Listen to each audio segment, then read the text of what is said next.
여러분, 지난 수요일에 7장 본문을 조명하기 위해서 두 가지 관점에서 한번 살펴봤습니다.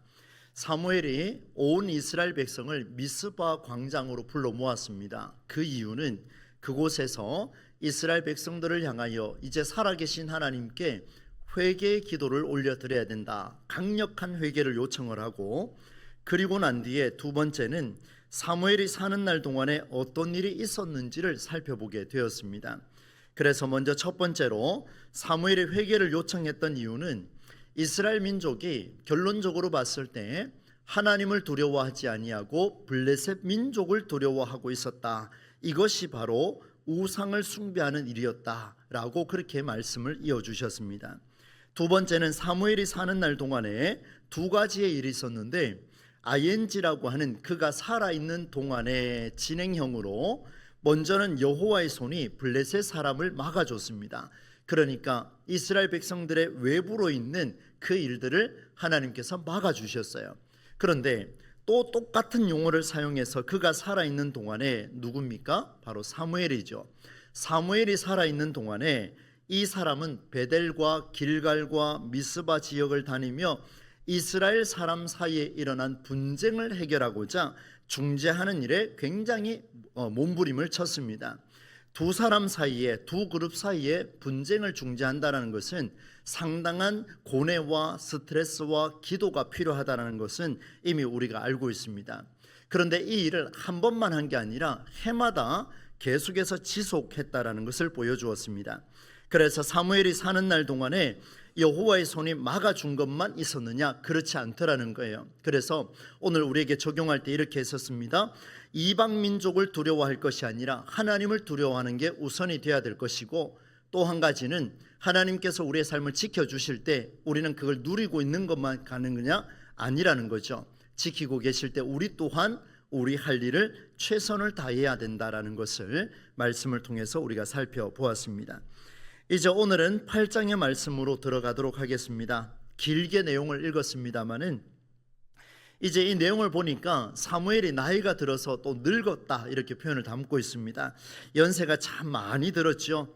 그래서 이스라엘은 이제 그 이스라엘을 이어갈, 그러니까 후계자가 필요한 상황이 됐습니다. 사무엘을 중심으로 해서 이스라엘이 평안했기 때문에 이제 그런 지도자가 또 필요했습니다. 그의 인생 말년에 어떤 일이 있었을까요? 바로 이 사실을 우리가 먼저 내용을 좀 살펴보고, 그 내용에 근거해서 그러면 하나님 우리에게 주시는 하나님의 메시지가 무엇인지를 두 가지로 적용을 좀 찾아보겠습니다. 먼저 내용을 살펴보고 두 가지의 적용점을 찾을 텐데, 내용을 먼저 보도록 하겠습니다. 조금 전 말씀드렸던 대로 사무엘의 나이가 많이 들었습니다. 굉장히 이제 연세가 많이 들었죠. 후계자를 세우게 됐는데 두 아들의 이름이 등장을 하고 있습니다. 우리 성경으로 보시면 2절 말씀에 장자의 이름은 요엘이라는 사람이고 차자의 이름은 아비야다, 이렇게 표현하고 있습니다. 구약 성경 말년에 나오고 있는 요엘이라는 선지자는 이 사람과 다른 사람입니다. 그래서 여러분 이해를 하시고 따라오시면 되겠습니다. 이 두 아들을 세워서 브엘세바라는 지역에서 사사로 세웠습니다. 이제 임명을 한 거예요.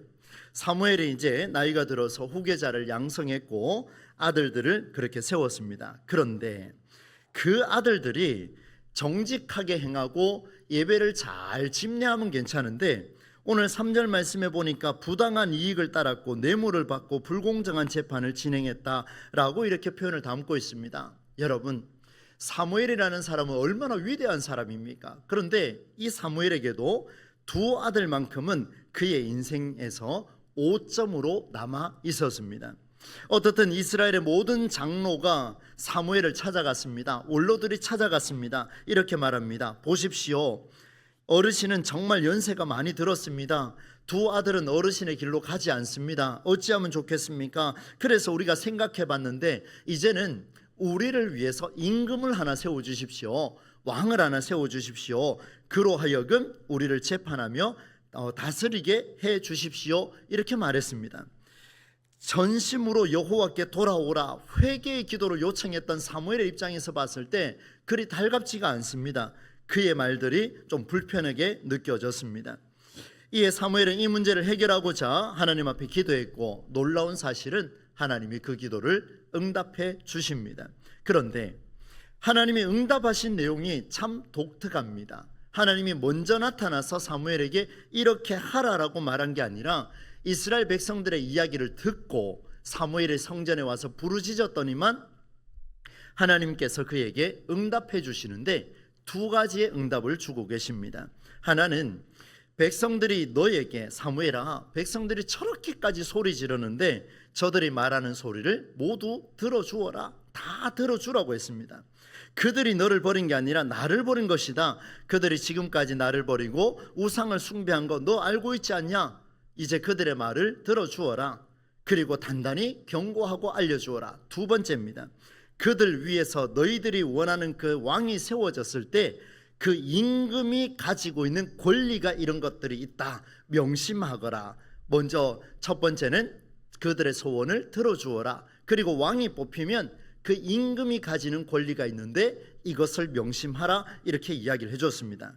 그런데 오늘 성경 본문에 보니까 그 임금이 가지는 권리가 자세히 보니 임금, 바로 왕이 백성들을 위해서 하는 건 있는데 임금을 위해서 백성들이 반대로 됐습니다.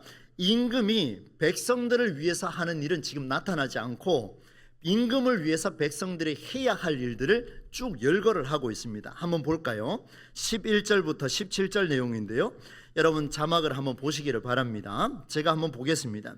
첫 번째는요, 임금이 너희의 아들들을 데려다가 자기를 위해서 마병으로 삼을 것이다. 너희 그렇게 왕을 원했지? 한번 두고 봐라. 그 임금이 너희들의 자녀들 다 데리고 갈 것이다. 그 다음에 두 번째는 천부장들과 50부장들로 삼을 것이다. 안 놔줄 거라는 걸 표현하고 있어요. 세 번째는 밭을 갈아서 곡식을 거두게 하고 전쟁을 위한 장비도 만들게 할 것이다. 이 임금이 너희들의 자녀를 데리고 가서 이렇게 할 거라는 거예요. 그 다음 네 번째, 아들들만 데려가는 게 아니라 너희의 딸들도 데려갈 것인데 딸들을 데려가서 향료를 만들고 요리하게 할 것이고 빵을 굽게 할 것이다. 아니, 아들들도 데려가고 딸들도 데려가고 다 데려간답니다.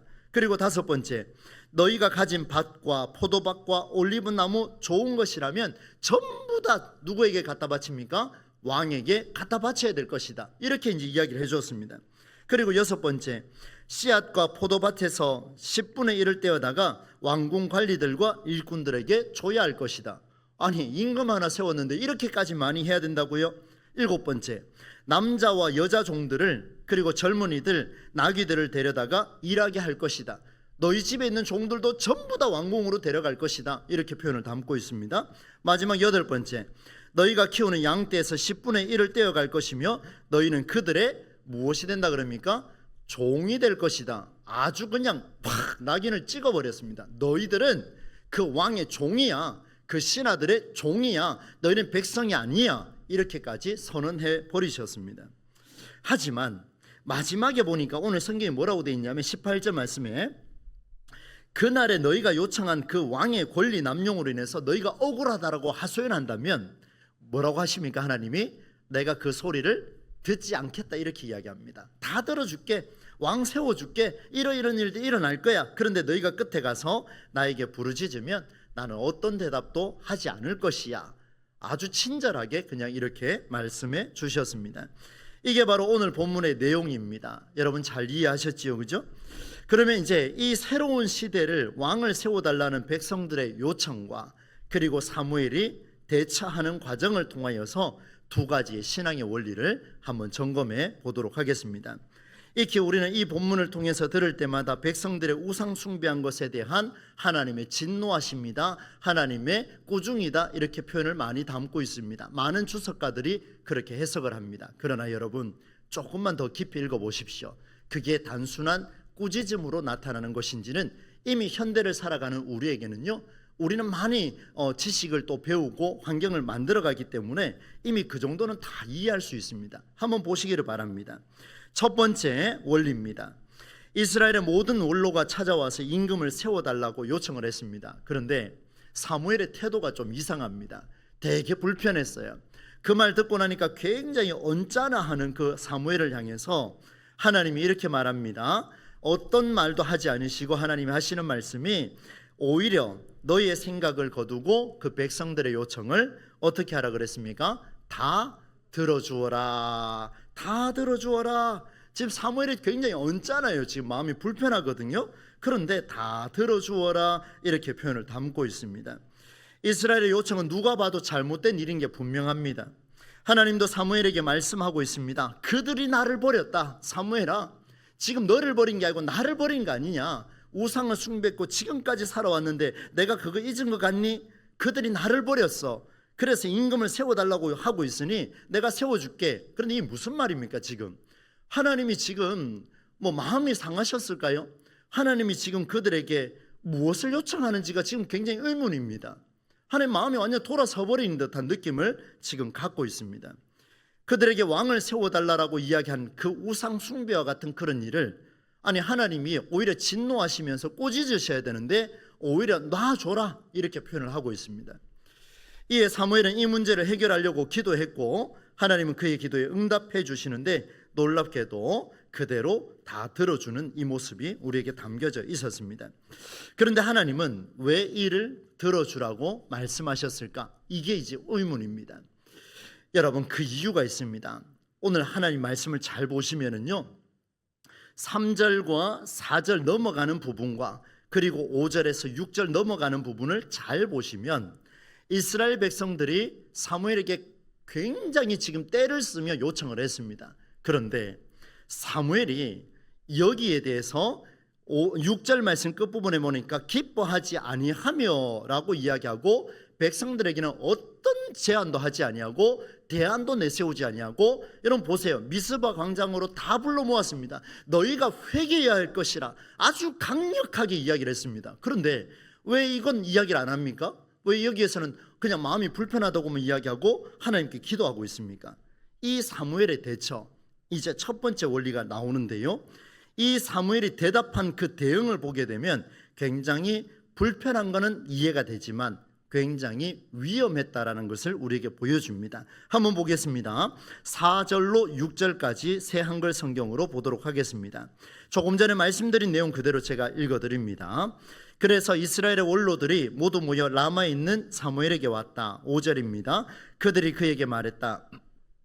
보십시오. 어르신은 정말 연세가 높으십니다. 어르신의 아들들은 어르신의 길로 걸어가지 않습니다.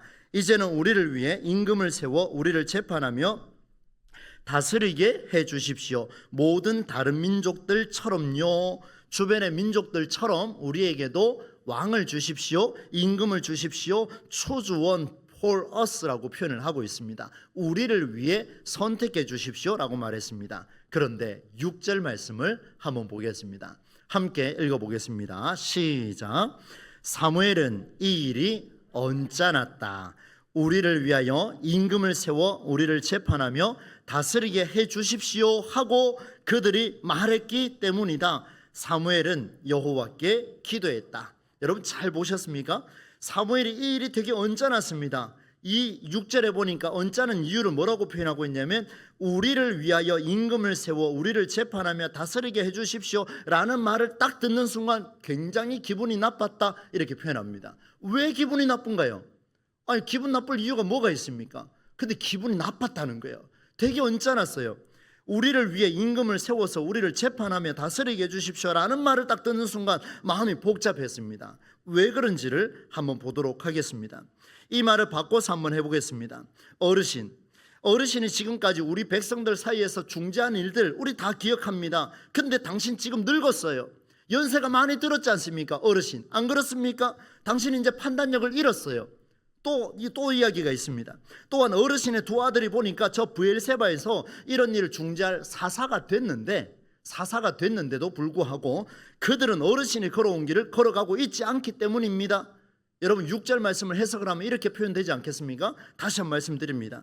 사무엘이 마음이 되게 언짢았습니다. 이유는 우리를 위해서 임금을 세워서 우리를 재판하며 다스리게 해주십시오 라는 말을 들었기 때문에 기분이 나빴습니다. 그 이유는 내가 늙었고 내 두 아들이 있는데 원로들이 찾아와서 하는 이야기가 나는 늙어서 이제 쓸모없다라고 이야기했고 그건 참겠는데 내 두 아들 녀석까지도 당신들을 재판할 권리가 없다라고 지금 말하고 있는 모습 여러분 감이 오셨습니까? 여러분 사무엘이 이런 말을 들었을 때 어떻게 대응해야 되겠습니까? 사무엘은 그들을 향해서 해마다 다녔습니다. 중재하려고 애를 썼습니다. 작은 문제든 큰 문제든 그들에게 일어난 문제를 중재하려고 몸부림쳤던 사람이에요. 그런데 이 중대사를 놔두고 어떤 대화도 하지 아니하고 대안도 내세우지도 않고 제시하지도 않고 마음이 언짢았다, 이렇게 표현하고 있습니다. 이 굉장히 충격적인 이야기예요. 중재하지도 않고요, 하나님 중심으로 돌아서라, 회개하라, 뭐 다 없습니다. 이유는 내 마음이 언짢았기 때문에 그 백성들, 하나님이 보시는 그 백성들의 요청을, 그 물음에 대답을 하나도 하지 않았다라는 사실이 이 본문에서 드러나 버렸습니다. 답변하지 않았습니다. 여러분, 무슨 이유 때문일까요? 저는 이 말씀을 붙들고 기도하는 마음으로 다시 또 묵상을 했습니다. 그런데 놀라운 사실을 보게 됐는데, 사무엘이 왜 이렇게 언짢았을까? 그 이유는 바로 두 아들을 향한 백성들의 한탄 때문이었습니다. 나를 욕하는 것은 견디겠는데 내 두 아들을 정죄하는 것은 견디지는 못한 겁니다. 나를 욕하고 나를 비웃고 나에게 손가락질하고 나를 종취급하는 건 견디겠는데 내 아들 녀석만큼은 종취급하는 건 내가 견디지 못하겠다라고 말하고 있는 그 모습, 내 두 아들을 경고했기 때문에 견딜 수 없었던 그 모습, 두 아들에 대한 사무엘의 마음이야말로 그 인생 역사의 전체 5점으로 남게 된, 어쩌면 그 순간이 이 본문의 메시지라는 것을 보여줍니다. 여러분, 아들들이, 딸들이, 여러분의 자녀들이 아마 키우면서 다 경험했을 겁니다. 부모라면 어떻습니까? 키울 때 보면 이 녀석이 곧 잘못할지 안 할지 느낌이 좀 오지 않습니까? 아니, 이 큰 일을 벌렸는데 사무엘이, 안 그렇습니까?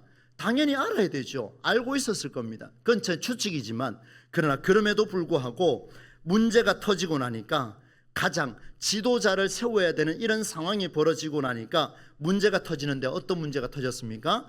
백성들이 말합니다. 사무엘 어르신, 당신도 필요 없고 당신의 두 아들도 필요 없습니다. 지금까지 잘했지만 필요 없습니다. 필요 없으니까 우리에게 왕을 세워주십시오.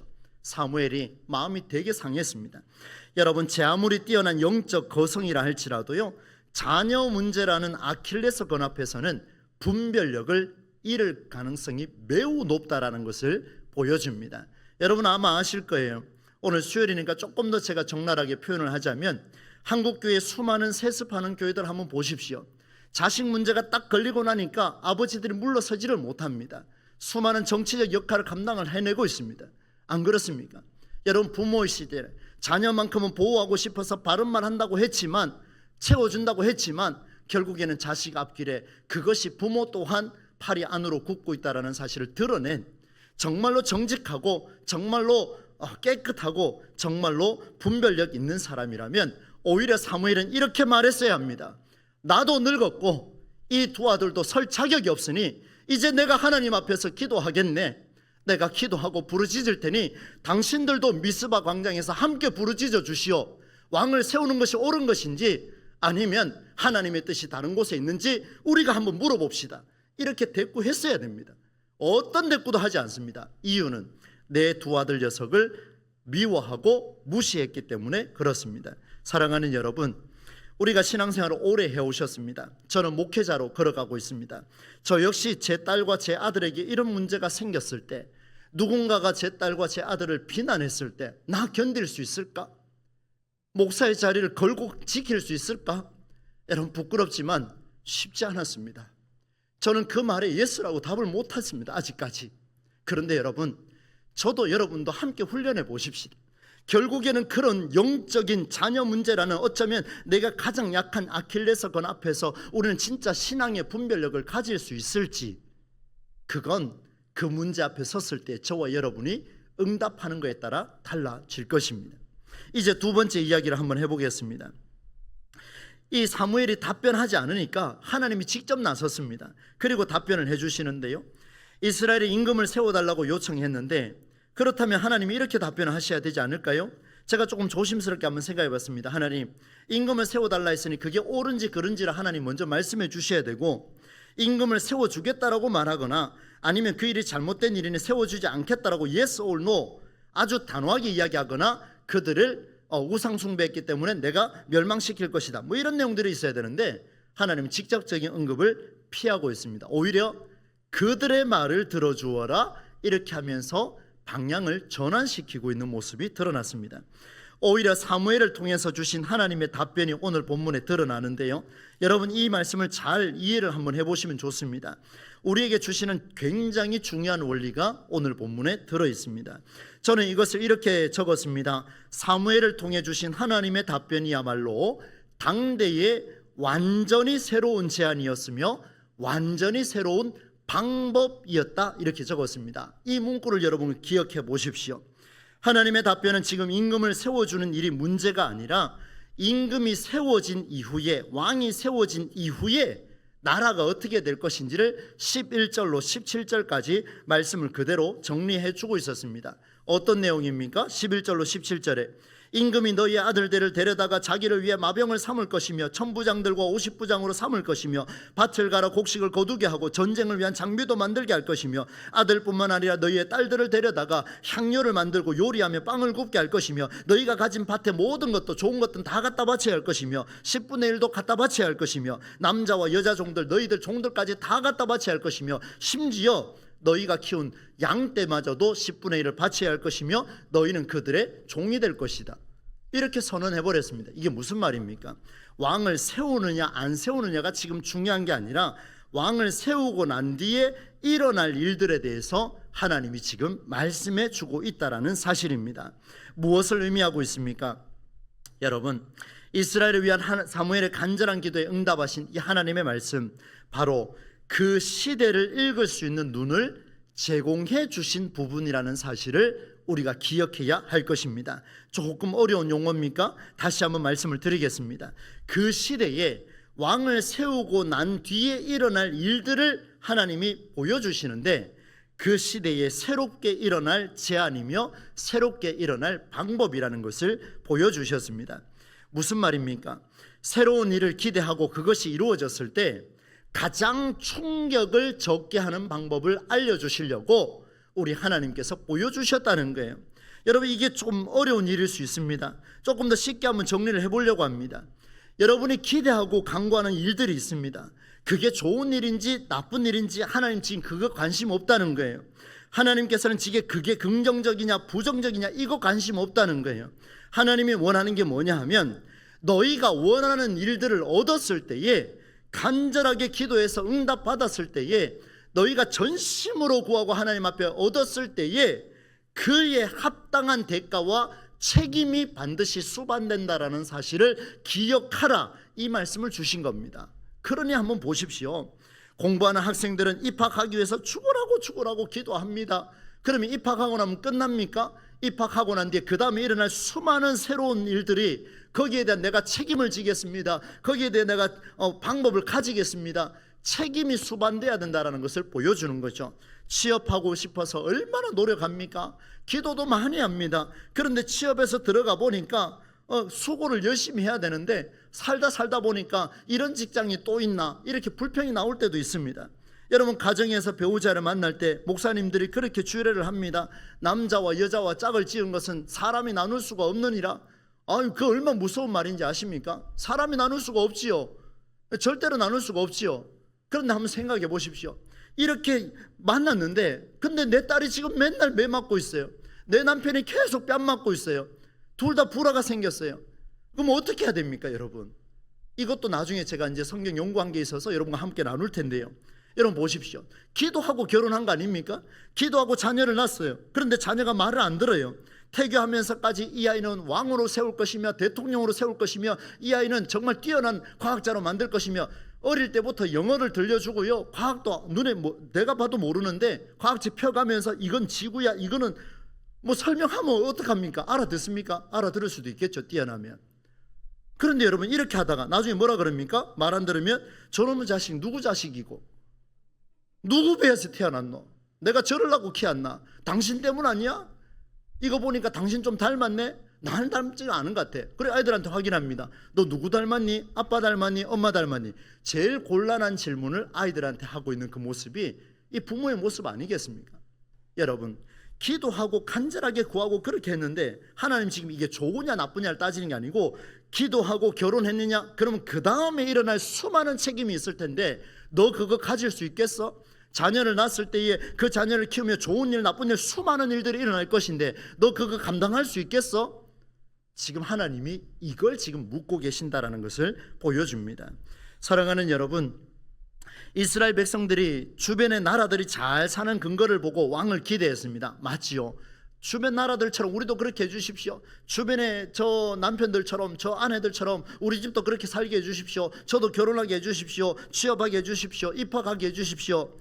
여러분, 저희 목회자들이요, 지금 앞으로는 이제 담임 목회도 어떻게 될지 모르지만 담임 목회 가려고 한가림을 씁니다. 얼마나 기도하는지 모릅니다. 답답할 정도예요. 막 속 타 들어갈 정도로 그렇게 기도하고 부르짖는데요, 막상 담임 목회 딱 가보고 나니까 제 이야기는 아니에요. 여러분, 오해 없이 들으셔야 돼요. 막상 가고 나니까 별의별 일이 다 터지는 거예요. 그럼 뭐라고 이야기합니까? 하나님, 뭐라고 이야기하겠습니까? 여러분, 어떻게 제가 설명을 하겠습니까? 중요한 건 제 이야기가 아니라는 겁니다. 여러분, 누군가에게 도움을 구하고 준비하는 일이 중요한 만큼 그 일이 성취됐을 때 그 다음에 일어나는 수많은 일들이 있을 텐데 그에 합당한 대가와 책임이 수반될 수 있느냐, 너무너무 중요한 이야기입니다. 여러분, 자녀들을 위해서 기도할 때요, 그렇게 기도해 주십시오. 하나님 아버지, 합격시켜 주십시오라고 기도보다 더 위대한 기도가 뭔지 아십니까? 더 위대한 기도는 하나님, 이 일이 이루어졌을 때 이 아이가 그걸 감내할 수 있는 책임과 이 아이가 그것을 감당할 수 있는 대가를 치를 때에 견뎌내게 하여 주시옵소서. 할렐루야. 여러분, 저를 위해서 기도하실 때 그런 기도 좀 해주십시오. 앞으로 더 폭풍 같은 일이 일어날지라도, 한국교회가 감당할 수 없는 일이 일어난다 할지라도 주여 감당할 수 있는 대가와 책임을 가질 수 있도록 분별할 수 있게 해달라고 기도해 주시는 겁니다. 제가 이제 처음으로 한번 이야기를 하는 것 같은데요, 우리 교회에 제가 이제 이력서를 내고 기도를 시작을 했습니다. 저는 되게 해달라고 기도한 적이 한 번도 없습니다. 여러분, 이제 그 솔직하게 거짓말하면 안 되잖아요. 저는 그렇게 기도했습니다. 어떤 기도를 했냐면요, 하나님, 그걸 좀 어여삐 보신 것 같아요. 이렇게 기도했습니다. 하나님, 이게 하나님 뜻인지 제 뜻인지 누구 좋으라고 하는 건지 저 잘 모르겠습니다.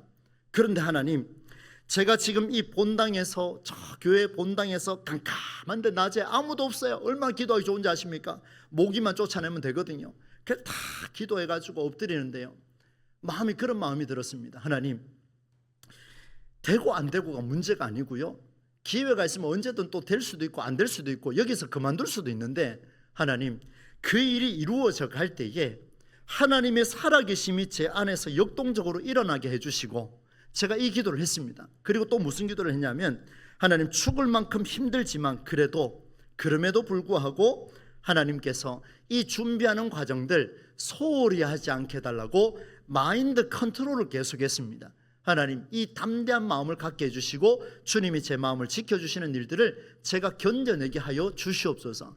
어쩌면 그 기도가 지금까지 저를 있게 한 또 기도가 아닐까, 그런 생각을 해보게 됐습니다. 여러분, 이런 기도가 우리에게 필요하지 않겠습니까? 저는 우리 교회가 복을 많이 받는 그런 교회가 됐으면 좋겠습니다. 여러분도 그렇게 생각하시죠?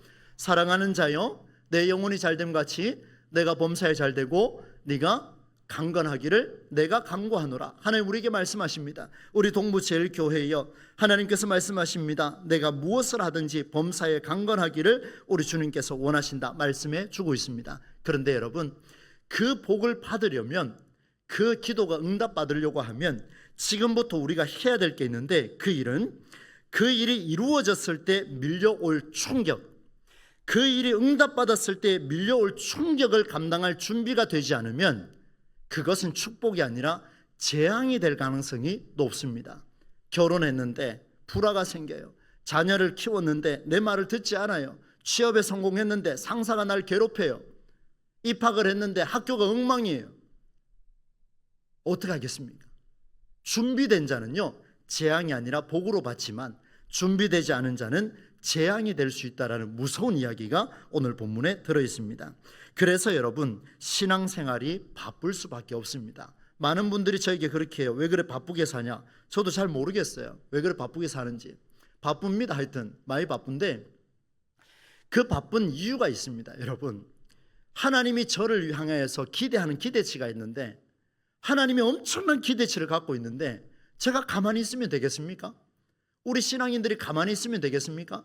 여러분 가정을 향해서 하나님의 원대한 계획을 갖고 있고 기대치를 갖고 있는데, 얘야 공부 좀 해라 이 말하고 있으면 나는 안 하고 너는 공부하는 거지 않습니까? 그럼 내가 할 일은 무엇입니까? 하나님이 우리 가정을 향한 그 기대치에 내가 응답하고 내가 뭘 해야 될 것이냐? 몸을 지켜야 될 것이고 마음을 준비해야 될 것이고, 그리고 시스템을 준비해야 합니다. 교회도 준비해야 되고 나라와 민족도 준비해야 됩니다. 시스템이 준비하지 않으면 6.3 선거와 같은 참 안타까운 일들이 벌어날 수밖에 없는 거 아니겠습니까? 결과는 공허할 수밖에 없습니다. 답답한 거예요. 이렇게 준비되지 않으면 어떤 일이 벌어지는지를 여러분에게 말씀드리도록 하겠습니다. 요청할 때보다, 하나님 이 기도 응답해 주십시오라고 요청할 때보다 더 구슬프게 부르짖게 될지도 모르겠습니다. 18절 말씀입니다. 함께 한번 읽어보겠습니다. 시작. 그날에 여러분은 부르짖을 겁니다. 여러분을 위해 뽑은 여러분의 임금 때문에요. 하지만 그날에 여호와께서는 대답하지 않으실 겁니다. 무슨 말입니까?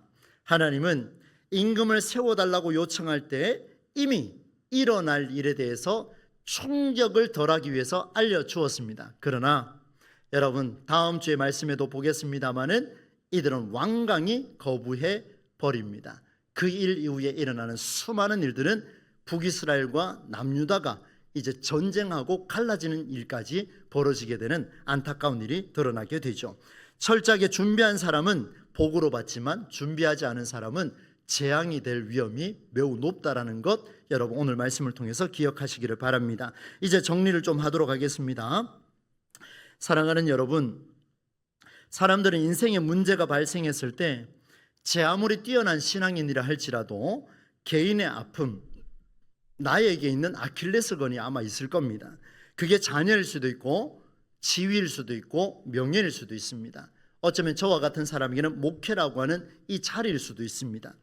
여러분 개인의 아픔과 같은 이런 아킬레스건 앞에서 영적인 지도력과 분별력은 잃어버릴 수 있습니다. 주님께서 경고하셨습니다. 사무엘이 그랬습니다. 그리고 오늘 우리가 그렇습니다. 사무엘은 위대하지만 그러나 인생 말년에 자식 때문에 마음이 상해버렸습니다.